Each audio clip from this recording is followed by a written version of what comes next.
Puji syukur kita panjatkan kepada Allah Subhanahu wa Ta'ala atas limpahan rahmat-Nya sehingga kita masih diberi kesempatan untuk tetap berkarya di dunia pendidikan.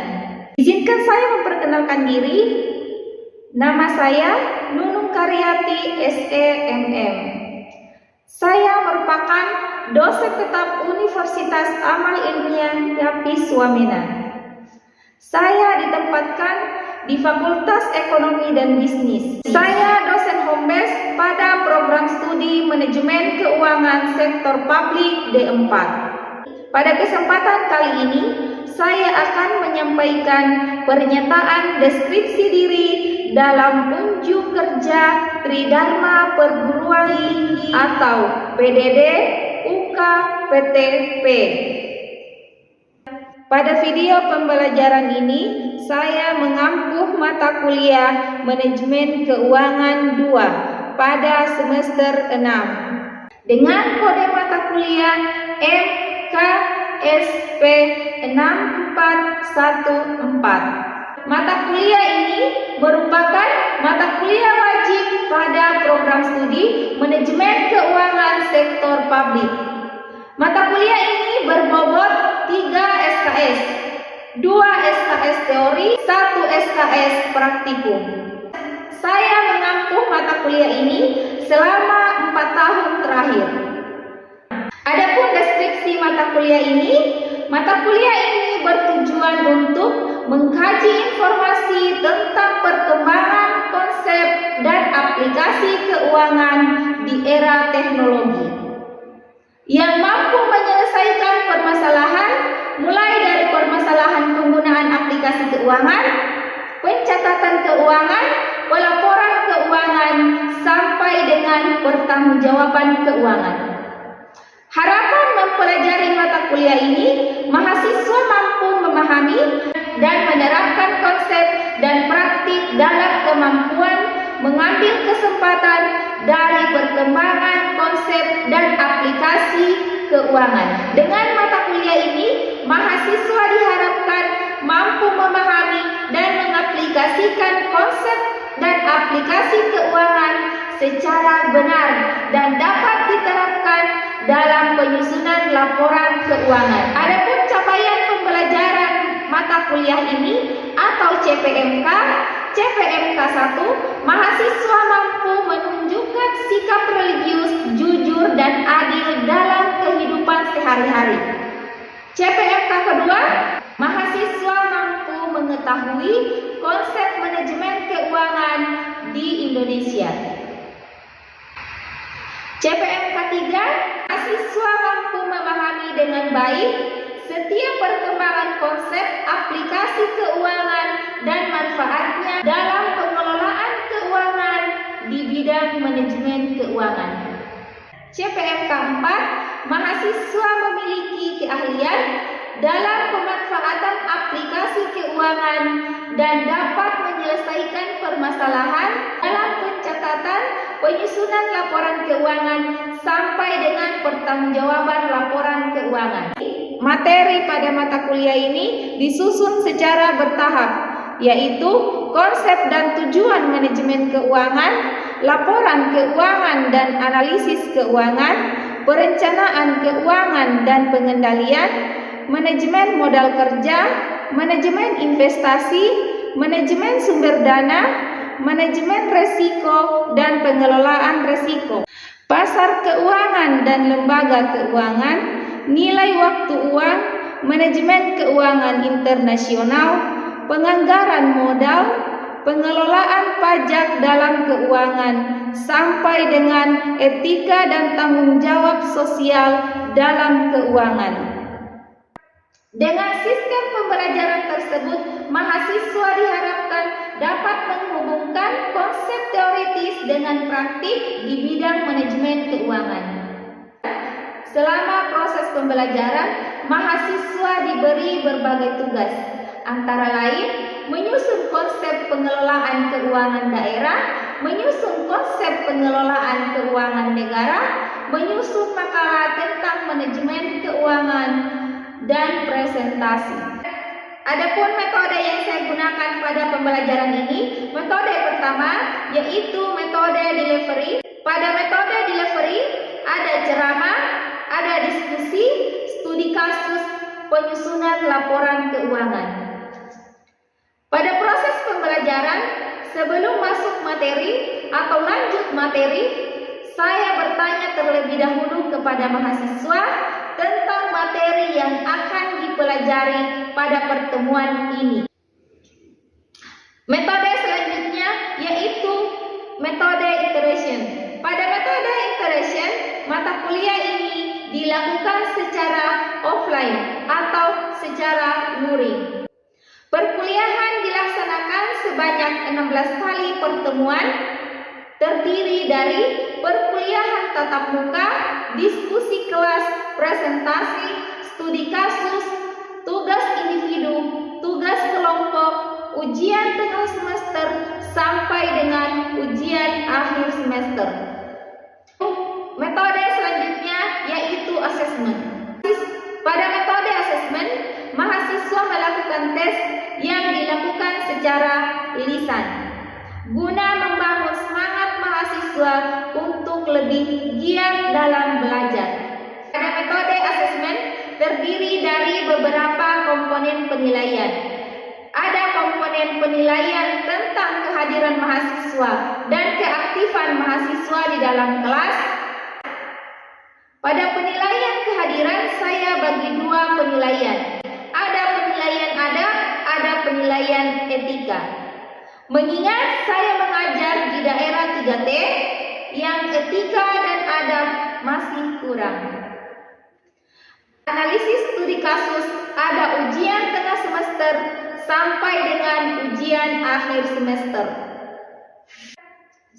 Semoga penyampaian ini dapat memberi gambaran yang jelas mengenai proses pembelajaran yang saya laksanakan dalam rangka mendukung pelaksanaan Tridharma Perguruan Tinggi. Terima kasih atas perhatiannya. Izinkan saya menampilkan video proses pembelajaran yang saya laksanakan. Selamat pagi menjelang siang. Sehat? Baik, pada pertemuan kali ini kita akan membahas tentang strategi manajemen kerja. Jadi ini lanjutan dari materi manajemen keuangan di pertemuan minggu lalu. Baik, sebelum kita masuk materi, Ibu tanya dulu, apa sih itu pengertian dari manajemen modal kerja menurut adik-adik? Oke, poin pertama dalam strategi manajemen modal kerja yaitu pengelolaan kas. Pengelolaan kas. Mengoptimalkan arus kas agar likuiditas tetap terjaga. Keuangan itu kan biasa, keuangan dalam perusahaan itu tidak mungkin naik terus, tapi ada masanya menurun, iya kan? Iya. Sama dengan keuangan mahasiswa. Toh, bulan ini dapat bantuan, bulan depan belum tentu dapat bantuan. Nah, kita harus bikin strategi supaya uang itu bisa tahan lama. Sama dengan perusahaan. Poin kedua tentang pengelolaan piutang. Menerapkan kebijakan kredit yang baik dan mempercepat penagihan piutang. Kalau kita berbicara tentang piutang, maka kita kemana? Kalau biasanya kredit itu di mana? Bank. Di bank. Di mana lagi? Koperasi. Oke. Kalau kita melakukan pinjaman di bank, itu kan biasanya ada jangka waktu. Atau tidak ada jangka waktunya kalau kredit? Ada. Kalau 1 tahun jangka waktunya, maka harus 1 tahun itu kredit itu harus selesai. Tapi biasanya kan ada yang lambat-lambat. Ada yang pernah melihat rumah disita oleh bank? Itu karena kredit dibayar. Oke. Poin selanjutnya tentang manajemen persediaan. Mengendalikan persediaan secara efisien. Jangan habis produk baru produksi lagi. Tapi sebelum produk itu habis, maka kita sudah harus melakukan produksi. Oke, poin selanjutnya negosiasi dengan pemasok. Mengoptimalkan syarat pembayaran dan membangun hubungan yang baik dengan pemasok. Biasa pemasukannya dengan jumlah, contoh 100 dos dengan harga 100 juta. Negosiasi. Bisa tidak dengan barang yang 100 dos dikasih turun harganya jadi 90 juta. Poin selanjutnya tentang pengelolaan utang. Mengatur pembayaran utang secara tepat dan menghindari utang yang berlebihan. Kalau menjadi kita tidak tahu ke depannya. Mungkin saja anak-anak sekalian ada yang jadi manajer keuangan, ada yang menjadi bendaharawan. Hati-hati. Meskipun kita kekurangan modal, maka kita jangan berutang, tapi kita harus optimalkan itu utang. Kita mengutang, kita harus lihat penghasilan atau keuntungan bisnis atau usaha kita itu bisa membayar utang tiap bulan. Jangan mengutang. Contoh, mengutang di bank atau di koperasi dengan jumlah 100 juta, cicilan 5 juta per bulan, penghasilan atau keuntungan perusahaan 15 juta, maka utang itu bisa terpenuhi tiap bulan. Tapi kalau utang di bank 100 juta tiap bulan 5 juta, sementara keuntungan perusahaan hanya 4 juta, maka utang itu tidak bisa ditutupi oleh keuntungan tiap bulan. Oke, selanjutnya monitoring dan evaluasi. Nah, kalau monitoring dan evaluasi, biasa tidak anak-anakku sekalian itu evaluasi diri tiap semester? Biasa? Biasa. Apa yang kalian evaluasi dari diri kalian setiap semester?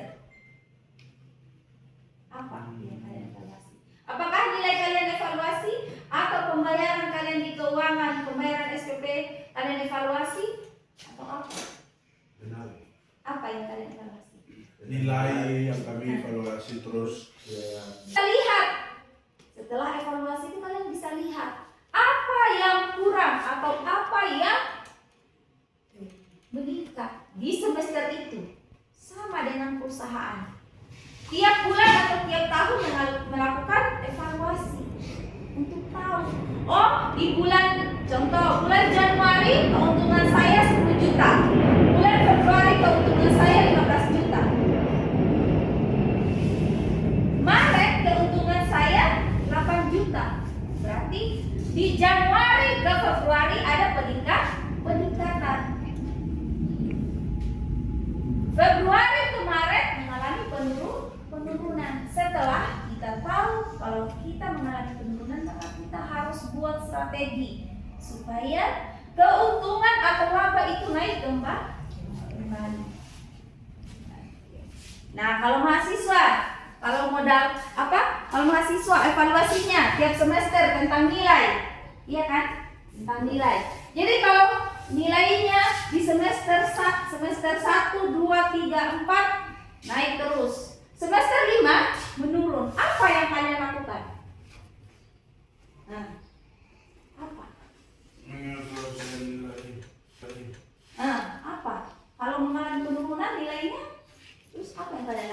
setelah dievaluasi? Oh, nilai di semester 5 menurun. Diperbaiki. Nah, diperbaiki untuk semester berikutnya. Oke, selanjutnya pendanaan modal kerja. Pengertian dari pendanaan modal kerja. Apa? Ada yang bisa berikan pengertian dari pendanaan modal kerja? Ada? Coba angkat tangan kalau ada. Ada? Tidak ada? Pendanaan modal kerja adalah sumber dana untuk membiayai kebutuhan operasional sehari-hari perusahaan. Jadi, kalau modalnya perusahaan itu tidak ada atau kurang, maka lambat. Mau produksi, mau promosi, mau lakukan pemasaran besar-besaran, sementara modalnya kurang, itu tidak bisa bergerak. Perusahaan itu tidak bisa bergerak saat modalnya kurang. Sumber pendanaan internal tentang laba ditahan, apalagi pengelolaan arus kas ya efisien. Sumber pendanaan eksternal tentang pinjaman di bank, kredit dagang, obligasi jangka pendek, modal ventura. Nah, di pinjaman di bank, jangan kalau perusahaannya masih kecil, jangan coba-coba pinjam uang di bank banyak. Karena kalau kita melakukan pinjaman di bank itu tiap bulan kita harus bayar. Ada yang tahu tidak persyaratan untuk pinjam di bank itu apa? Apa saja? Salah satu persyaratan untuk pinjam di bank itu adalah surat berharga. Ada yang tahu? Apa saja itu surat berharga? Apa? Sertifikat tanah, sertifikat rumah. Nah, kalau perusahaan mungkin saja ada sertifikat bangunannya. Nah, kalau terjadi tunggakan selama beberapa bulan, pihak bank akan menarik sertifikat itu. Dan sertifikat itu atau tanah atau bangunan itu yang jadi jaminan jadi milik bank. Oke, poin selanjutnya pertimbangan dalam memilih pendanaan. Biaya tentang yang poin pertama apa? Biaya pendanaan. Sebelum kita mengambil keputusan untuk ambil biaya pendanaan, kita harus lihat dulu apakah ini pantas kita danai atau tidak. Jadi tantangan dalam manajemen modal kerja pertama tentang apa? Fluktuasi permintaan. Yang pertama yaitu tentang perubahan permintaan dapat menyebabkan kelebihan atau kekurangan persediaan. Ini kalau fluktuasi permintaan, kalau mahasiswa apa tantangannya? Disuruh datang jam 8. Padahal seharusnya di jam 8 itu mahasiswa masih enak-enaknya tidur. Tapi tantangan harus bangun di jam 7 supaya bisa ke kampus tepat waktu di jam 8. Nah, kalau tantangan di perusahaan, perubahan permintaan dapat menyebabkan kelebihan atau kekurangan persediaan. Biasanya, contoh, ini perusahaan apa sih yang ada di sini? Tidak. Apa perusahaan yang ada di sini? Atau usaha yang ada di sini apa? Pabrik tahu. Pabrik tahu. Apalagi? Atau itu saja? Kopi, apalagi? Pikero. Contoh, permintaan tiap bulannya air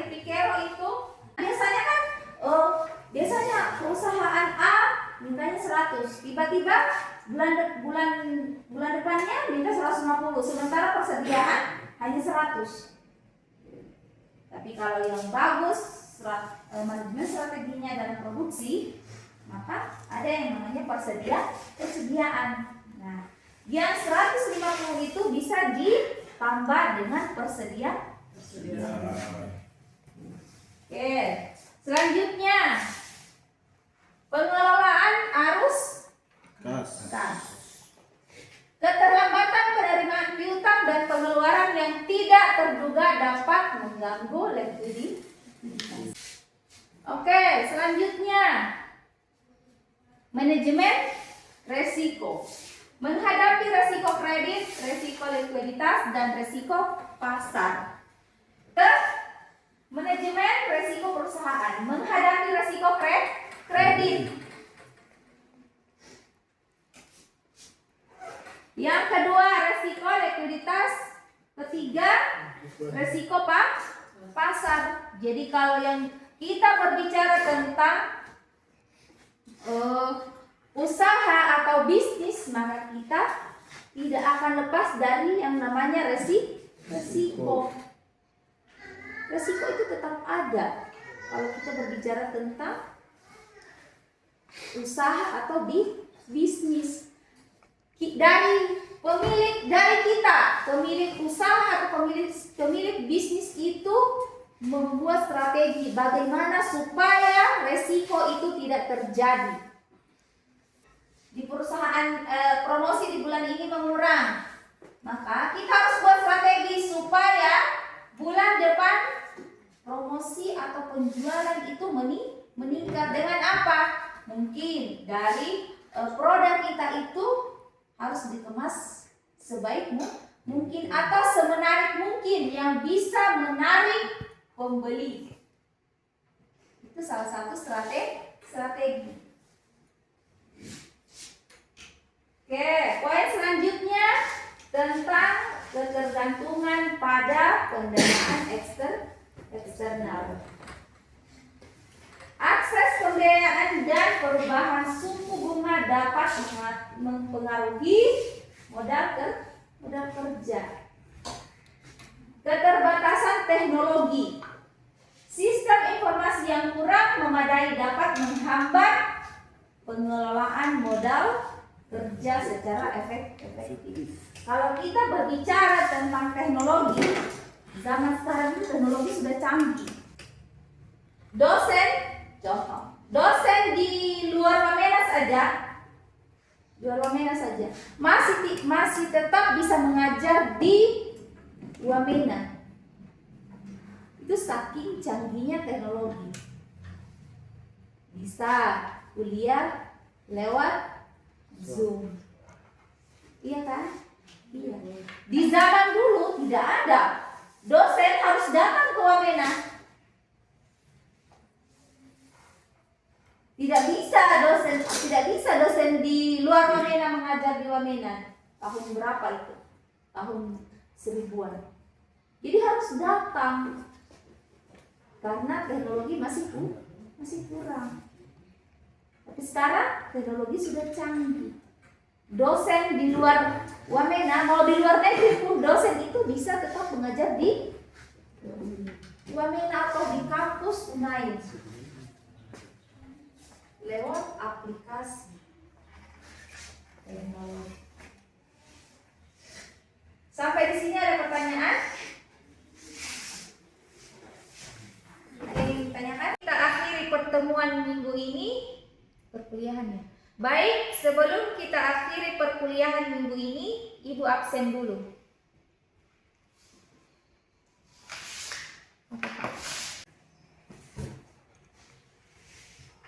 Panisa? Hadir. Mana? Lena? Hadir, Bu. Hadir. Ado? Hadir, Bu. Hadir. Dento? Fransina?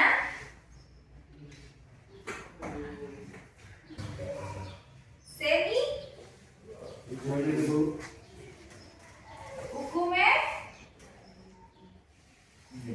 Iya. Iya. Ini hukumnya ini karirnya kurang ini. Ulika. Ini teman ini, bang bawah ini. Yosua, Hadir Bu.